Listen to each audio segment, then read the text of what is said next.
De l'exposició Obra recent, que és la que teniu aquí, jo mateix he triat 8 quadres de 8 artistes diferents. Arnau Marco ha treballat sobre aquests quadres per buscar uns vins que hi conjuguessin bé, que hi maridessin bé. Ha preparat aquests maridatges i finalment Carlos Calderón ha preparat unes peces musicals que també enllacen amb els vins que prendrem i amb els quadres que anirem comentant. La distància que l'artista agafa respecte a l'escena i el caràcter fred de l'escena, el caràcter, ja hem dit, no retòric, no evocatiu de l'escena, situa, jo crec, Marcos Palazzi i en general la seva obra dins d'una corrent clarament contemporània. Marcos Palazzi, però, ha volgut afegir a tots aquests elements que hem dit un caràcter plenament emotiu per traslladar-nos a una esfera on no interessa tant el què ha pintat com el com ho ha pintat. El tractament de la llum, l'ombra, els contrastos de colors, les ombres, la translucidesa del color, tot això fa que ens aproximem a uns personatges que desconeixem absolutament, però que a la vegada ens els sentim propers. I aquí està una mica la faceta emotiva del quadre. Igual que el Frisac, aquest vi de la Terra Alta, busca moderar la part alcohòlica, que jo sempre relaciono amb la llum dels vins, perquè quan hi ha molt d'alcohol els vins són càlids, són lluminosos, són forts. Doncs en aquest cas, aquesta precisió també l'he volgut emmarcar amb el maridatge amb la garnatxa blanca, que té aquest equilibri perfecte d'una varietat normalment alcohòlica. La superfície de la barra ens reflecteix l'entorn, pràcticament sembla un mirall. Amb la facilitat que normalment tenim els sommeliers quan volem descobrir si un vi està caigut o no, moltes vegades només mirant-lo podem saber si encara es manté amb energia, és si la superfície brilla. Si la superfície brilla, simplement amb el contrast d'una llum que ve de dalt, es veu com un mirall que quasi bé t'hi pot reflexar i això vol dir que l'acidesa està molt viva. Jo crec que és un quadre que té molta plasticitat, tot està molt ben descrit, tot està molt ben pinzellat i jo crec que en aquest cas el Frisac no ha volgut enganyar-nos, ell ha agafat la seva terra, el seu entorn, la varietat tal qual i també ha sigut molt plàstic, no hi ha volgut afegir res, no hi ha afegit fusta, no hi ha afegit notes de llevats excessius, simplement és el raïm tal qual. Bàsicament l'espontanietat del Frisac fent vins ecològics i d'empalats i agafant les escenes és el vincle més fort d'aquest maridatge. Anem pel segon quadre. Es tracta d'aquesta obra de Raimon Sunyer. Jo el trobo un quadre excel·lent, però efectivament no és un quadre fàcil de maridar. Una geometria que ve recalcada després per les ombres i la llum, que acaba d'assenyalar uns angles diferents, ens podem entretenir molt amb la mirada en aquest joc de línies d'ombra i de línies d'arquitectura d'aquest punt del quadre. I finalment, la mirada ens queda en aquest terra il·luminat que està tractat amb molts colors diferents. I tota aquesta arquitectura de l'escena jo sempre la vinculo molt en com els enòlegs agafen un raïm i acaben convertint-lo en un vi suficientment estirat, suficientment cremós, suficientment golós, que no se'ls escapa res, que no et rasca, que no et molesta. Els bons vins són així, són vins que ens agraden. Jo crec que aquesta arquitectura té molta bellesa a pesar de semblar lleugerament austera. I el joc entre ombres i llums, jo el vinculo en que aquest vi realment té una gràcia, que és que hi ha raïms que s'han collit molt verds per donar aquesta frescor aromàtica i raïms que s'han collit madurs per donar aquesta consistència sedosa. Aquest conjunt es el joc de hombres y de llums. Sí, tanto este como el Ghost.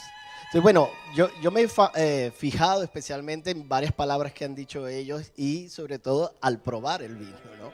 Es un vino luminoso y también la primera sensación fue una sensación pero de mañana frutal, ¿no? De luminosidad. Y he seleccionado una pieza del Timón Stradivarius, por supuesto, una pieza que se llama La Aurora, porque de alguna manera sentí un poco eso cuando leí, ¿no? Incluso esa imagen del pequeño perro, ¿no?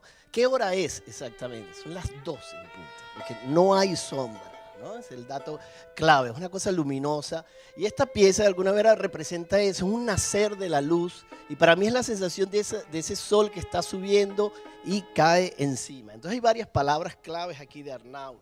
Comienza timideza, la timideza con que comienza la pieza.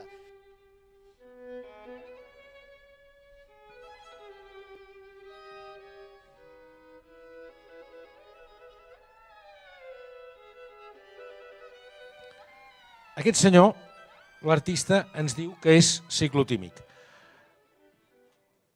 Curiosament, aquesta expressió d'eufòria, per això diu ciclotímic en fase d'eufòria, té, a sota de la camisa es veu clarament la samarreta de Superman. Ell se sent un Superman. Està exultant. Però, si ens el mirem bé, tenim una sensació estranya. Tenim la sensació que hi ha alguna cosa en aquesta expressió d'eufòria, alguna cosa que falla estrepitosament. Gonzalo Goytisolo és un gran retratista i molts dels grans retratistes a la història de la pintura han utilitzat una figura humana concreta per expressar un mal social o un fet social. L'artista ens pregunta si darrere d'algunes d'aquestes alegries com la que s'expressa en aquest quadre no s'amaguen a vegades fins i tot certes inquietuds. Viladejobs és un vi sorprenent, aromàticament és com la simbologia amb el Superman, no? És un vi intens, expressiu, àgil, amb aromes que volen amb força cap als nostres sentits, un vi que porta alegria, com la que sembla que ens presenta aquest executiu, no? Que després descobrim que és ciclotímic, aquest moviment i aquest nervi en els aromes i en els gustos. Però igual que en aquesta obra, el Viladejobs amaga moltes més coses. La garnatxa és una varietat que dins de l'ampolla manté aquest estadi d'alegria durant molt poc temps. Aquest és un vi que ha estat pensat no com a res negatiu, sinó per consumir-lo aquest any, perquè s'ha buscat aquest estadi. En el moment en què passi el temps, aquesta cirera es marcirà. Aquestes flors passaran a ser flors melancòliques. No hi haurà aquesta alegria que tenim en el vi, sinó que tot s'anirà marcint, s'anirà confitant, s'anirà cap a les mels i fins i tot el que més tornarà a ressorgir és la rectitud i la salinitat que tenen els vins d'aquesta zona i més quan van perdent la fruita. Llavors, aquí interpretem el risc en aquest vi que hi fica l'enòleg, de saber que fa un vi per només un any i que en seguida començarà a evolucionar cap a coses que poca gent entendrà, però ell ja ha corregut el risc. Il faut risquer. Hay que arriesgarse. O sea, el propio violinista, compositor escribía aquí, arriesgate, lánzate, ¿no? Eran pasajes muy, muy complejos. Entonces hay varias frases aquí, intensidad, complejidad, principio goloso. Traten de escuchar ese constante reflejo de la música que va y viene en el marco de esta oscuridad, esta intensidad, esta cosa golosa. Empieza a ganar fuerza.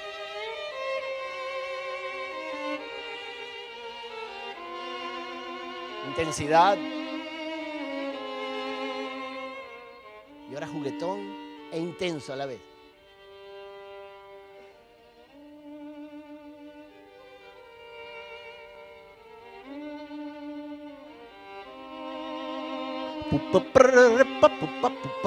Mientras abajo el otro violín mantiene la profundidad y la fuerza, ¿no?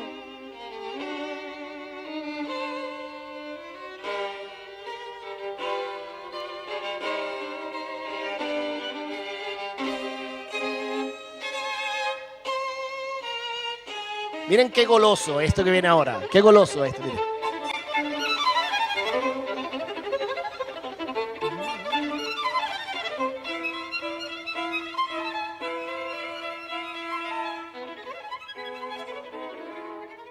El que sobta és la potència del color, l'ús dels vermells dominants, que comencen amb el vestit de la noia i el seu guant, que enllacen amb la façana vermella, que segueixen amb la icona del pont de Brooklyn i que acaben amb aquella eufòria de colors i de llums de la ciutat que mai dorm. Els colors de Ramon Moscardó sempre expressen la llum.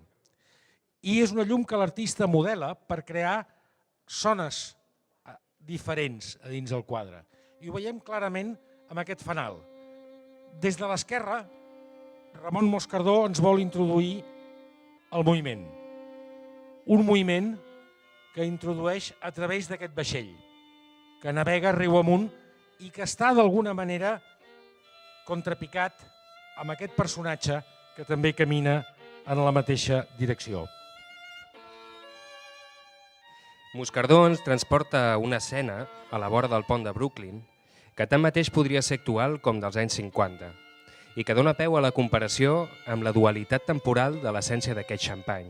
Jo amb aquesta vinculació entre els vermells i els blaus i els grisos he volgut fer aquesta jugada que hem dit abans, no? Que hi dormen diferents anyades, que fins i tot es veuen en el color i que van marcant una part més nostàlgica i una part més floral. Primer trobem aquestes violetes, aquestes roses, després la cosa es va marcint i van apareixent molt més les notes d'un codony vell, de sobte apareixen doncs, aquests trams del cafè, no? A vegades se'n va cap als cafès, cap a les castanyes, cap als torrats. Mai perdem el moviment, que es podria en aquest cas vincular amb l'acidesa. Sempre que un vi es mou és fins al fons i sempre que és fins al fons és perquè hi ha una acidesa que l'empeny. Esa sensación que dijo Arnau de movimiento, de nostalgia, de floralidad, está ahí, fíjense, eso comienza, es como un andante, como ir caminando, aunque es adagio, tiene un aire de andante.